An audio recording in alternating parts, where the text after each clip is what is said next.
Programme में एक बार फिर खुशामदीद। हमें इस सेगमेंट में ज्वाइन किया है air marshal retired Shahid Akhtar साहब ने। बहुत शुक्रिया सर वक्त देने के लिए।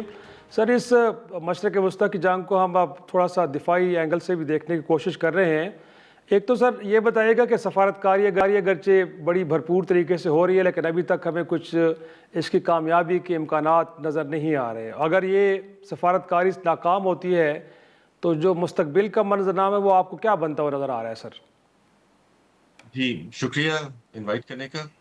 देखें, ये सफारतकारी अगर कामयाब हुई तो हमारे लिए बड़ा एक सरप्राइज़ होगा कि कौन अपनी साइड से पीछे हटा है।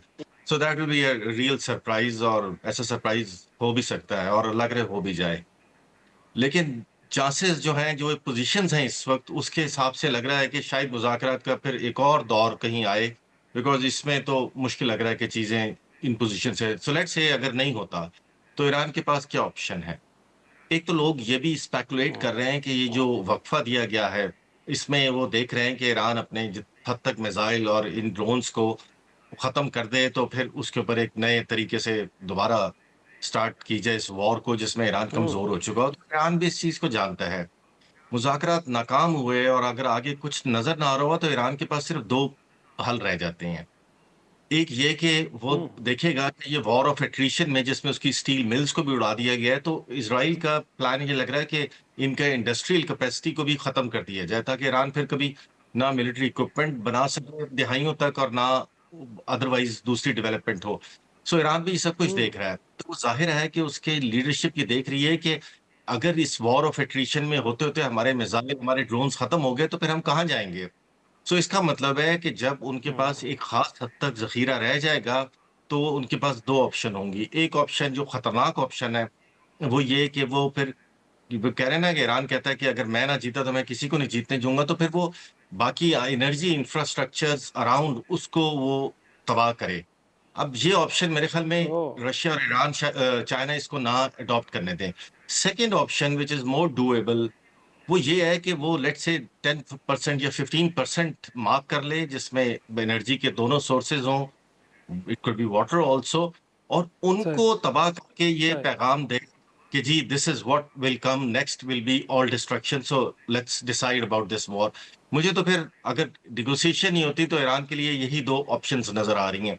और तीसरी एक और चीज़ जो सही। अल्लाह ना करे हो, वो ये है कि कहीं अभी जैसे मीडिया रिपोर्ट्स आ रही हैं बहरीन में थोड़ा बहुत अनरेस्ट, कि ये फिर जो तागूती ताकतें हैं, ये फिर एक कंट्रोल्ड chaos की तरफ ना चली जाएं रीजन को लेके। ओह! सही। और सर लेकिन कहा जा रहा है कि ये वॉर थिएटर जितना लग रहा है इससे कहीं बड़ा है। तो जैसे आप कह रहे हैं कि अगर ये आगे बढ़ता है तो इसके ये वर्स्ट सिनेरियो हमें नज़र आ रहा है। बट मोर इम्पोर्टेंटली मैं ये जानना चाह रहा हूँ कि क्या इसमें लोकल प्लेयर्स भी शामिल हो सकते हैं, अरब ममालिक भी, और फिर इसमें आपको चीन का रोल क्या नज़र आ रहा है? क्योंकि कहा यह जा रहा है कि इस वक्त भी रूस और चीन की दरपर्दा हिमायत हासिल है ईरान को। देखिए, गल्फ का एक तो उस लिहाज से पाकिस्तान का रोल बहुत अच्छा है कि इन्होंने वो अरबो अजम की जंग में इसको कन्वर्ट होने से बचाया, और टर्की का भी रोल उसी तरह है। तो ये तो हमारा बहुत एक ज़बरदस्त कारनामा है मेरे ख्याल में। बाकी ये है कि गल्फ में से सही। 2 तो कंट्रीज़, ओमान और कतर, तो वैसे ही इस वॉर से दूर हो गए हैं। यूएई ने विलिंगनेस शो कर दी है कि he is part of that. तो ये गल्फ को अंदाज़ा होगा आने वाले दिनों में कि एक मुस्तहकम ईरान इनके लिए कितना ज़रूरी था, और गैर मुस्तहकम ईरान किस तरह इस पूरे रीजन को एक अनस्टेबल कर सकता है। ये इनको अभी अंदाज़ा नहीं है, और आने वाले दिनों में हो जाएगा। मैं हैरान हूँ कि ये इस एस्पेक्ट को क्यों नहीं देख रहे हैं।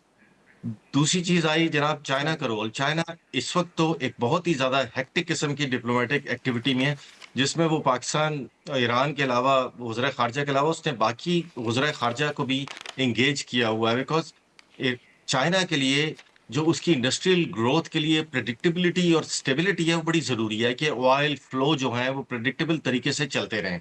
उसका बेसिक एम ये है सही। कि वो करे, वो इस जंग में कोई अमेरिका की तबाही इस वक्त नहीं होते देखना चाह रहा है, या जैसे लोग कह रहे हैं कि डॉलर की हाकमियत, आई डोंट थिंक सो कि वो इस चीज को इस वक्त कैश ऑन करने की कोशिश करेगा। वो उसके लिए आगे उसको मौके मिलेंगे। हाँ, अगर ये मुज़ाकरात इस स्टेज पे नाकाम सही। होते हैं, तो फिर चाइना की जो एक्टिव डिप्लोमेसी होगी वो कई दर्जा बढ़ जाएगी।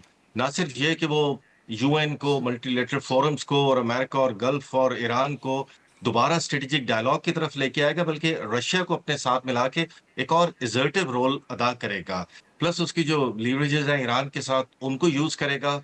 और उसकी ये कोशिश होगी कि जो हुर्मुज़ है, ये एक ऐसा पैसेज बन जाए जिस पे किसी की इजारादारी ना हो, ना अमेरिका की हो, और मेरे ख्याल में ना वो ईरान का टोटल कंट्रोल चाहता होगा।